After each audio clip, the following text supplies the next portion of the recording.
En l'an 797 de notre ère, le calife Haroun al-Rachid, le célèbre calife des Mille et une nuits, recevait l'ambassade du grand roi d'Occident, notre Charlemagne.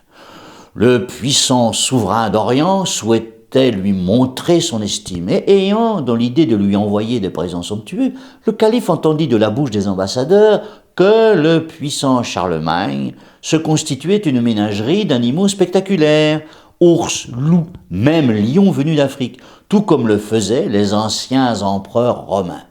L'idée était toute trouvée. Le calife lui enverrait le plus spectaculaire des animaux de son royaume. Ainsi entra dans l'histoire le plus célèbre des éléphants, celui qu'on prénomma Abou l'Abbas, et dont la particularité était chose infiniment rare, d'une impressionnante blancheur. Les éléphants, en effet, peuvent être albinos, et en ces temps-là, on croyait que ces géants blancs avaient des pouvoirs magiques.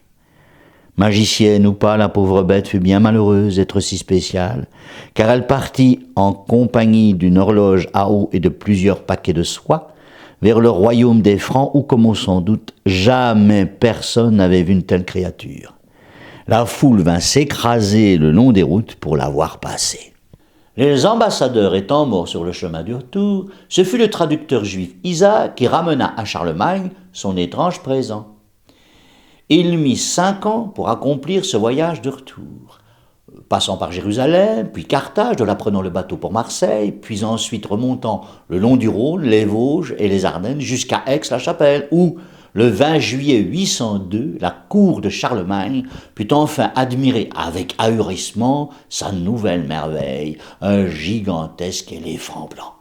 Hélas, le climat de l'Europe du Nord ne convenait pas à l'animal. Confié aux écuries d'Augsbourg en Bavière, on eut en plus la malencontreuse idée de l'emmener en expédition et de lui faire traverser le Rhin, où l'éléphant prit froid. Abou l'Abbas mourut de pneumonie en 810, après avoir passé 8 ans à divertir les sujets du grand Charlemagne.